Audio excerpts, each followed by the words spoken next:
Bismillahirrahmanirrahim. Assalamu alaikum, dear students. As you all know that we are done with the reading section 3.2, Lincoln Gauge, a man should never leave his post. And you are well aware that we have studied the whole story, we have come across different events, different dialogues, and we have come across the idea that why it is given the subtitle that a man should never leave his post.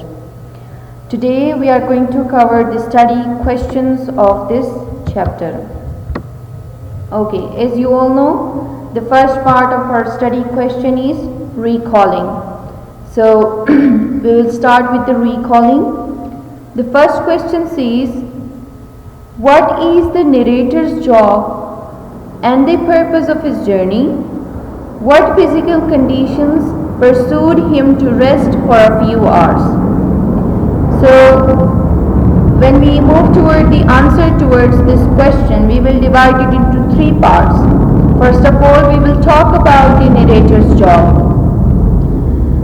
The narrator's job is that the narrator is the chief of the material department depot.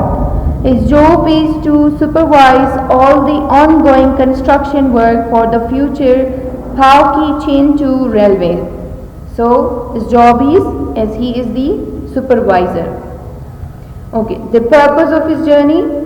The purpose of his journey is to supervise the ongoing construction work at the site of the future railway. He had to reach the material department by 10 o'clock in the morning and attend his duties. Fine. Now the third part. The weather is intensely cold due to continuous snow falling. The narrator is hungry and feels cold in the dusk, and it's also snow falling continuously. So that is why the person has to rest for a few hours so that he can gain his energy and move further on his way. Okay. Question number 2. About how old is Cheng Yu? What does he respond when the narrator asks, why isn't anybody home? So the child Cheng Yu, whom the narrator sees sitting on the small stool in the doorway of a cave, is almost 7 or 8 years, right? 8 years old. And he responds to the narrator that when the narrator asks why isn't anybody home, the child replies in cross question form, aren't I anybody, uncle? He in fact minds the remark of the narrator that suggests as if he was nobody. Okay. Question number 3.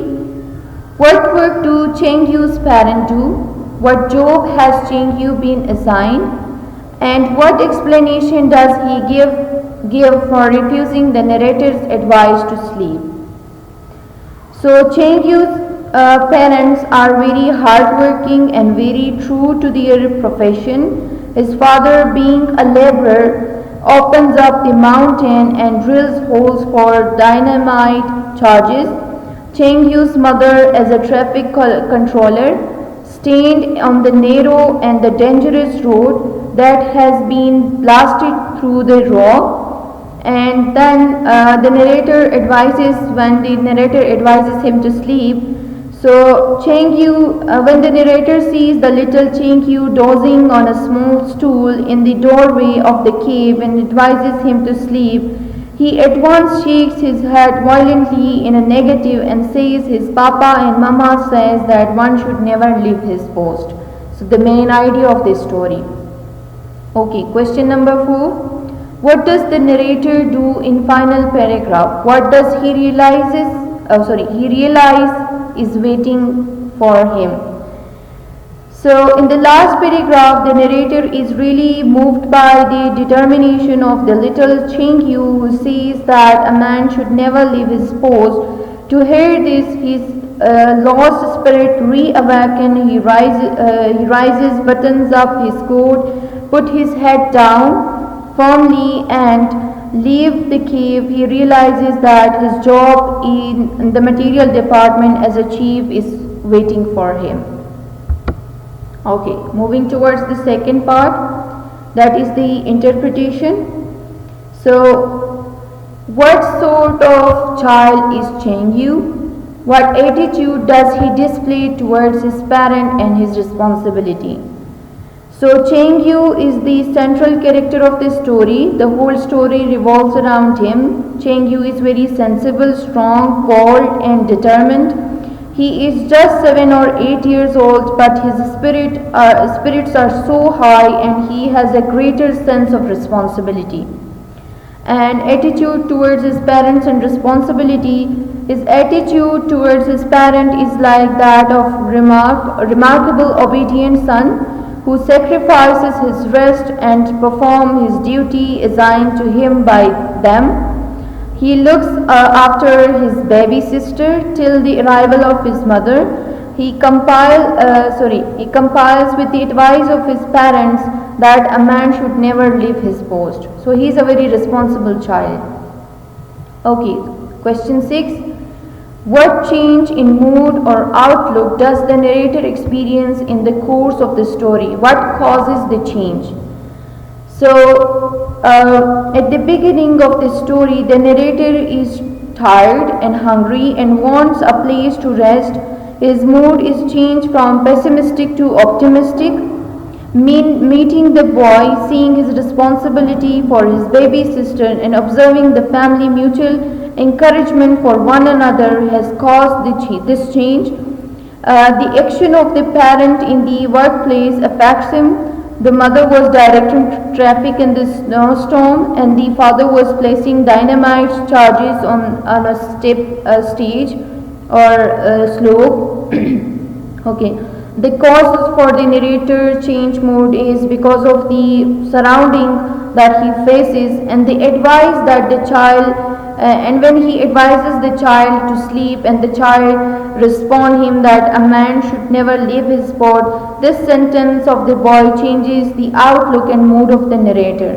So he is very we can say that affected by the comments that the little boy made. Okay, question number 7. What ideas about work does this story convey? What else does this story suggest is valuable?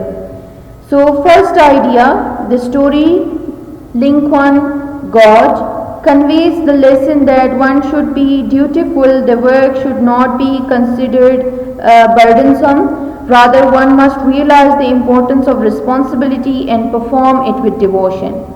The second idea we can see that the story also suggests that a man should never leave his post. The principle of life makes one responsible, determined, committed and successful. And the third idea that we can see, the story also suggests that one should never be as valuable as to be defeated by physical condition. So, not valuable, vulnerable. One should rather be true to one's commitment. The story also suggests that one should be dutiful and obedient to his parents.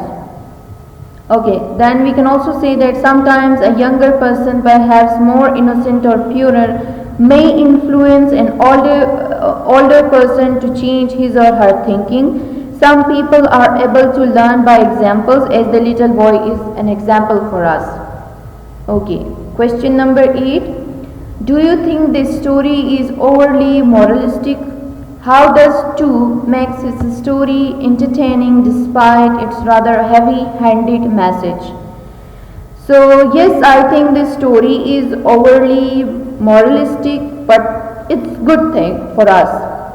The writer narrates this story in a very beautiful way. The writer is highly skillful to present the truth and importance of the duty.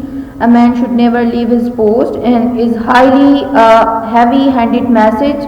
It is simple but a powerful effect. The account of surroundings and the way of the writer's observation expressed in the story have made this story more interesting and digestible.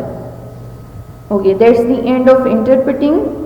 Let's move towards the last part, extending. Do you think the motto a man should never leave his post has any significance in different spheres of life discussed. Basically, extended is for you people. I would just like to give you hint, and maybe it's better that you should work on it as an essay. So the significance of the motto, a man should never leave his post, has its significance in different spheres of life. A man who is steadfast never gain the objective his life. So the man who is stick to his objectives, goals, he or she is going to achieve in a very easily. Like if you are going to set certain goals in front of you, you will easily achieve them if you are going to stick with them. Like for example, if you want to be a doctor, engineer, teacher, any other profession you want to join, if you are determined, only then you can achieve it. Now if you just look at the story, despite the hardships, the weather, the condition, the situation, everything was so worse there, but the parents, they were doing their job, they were attending their work, and they were also doing their further duties. So this is, I think, a very good moral motto, that a man should never leave his post, and we should also be determined to our cause. Thank you so much. That is the end of this chapter.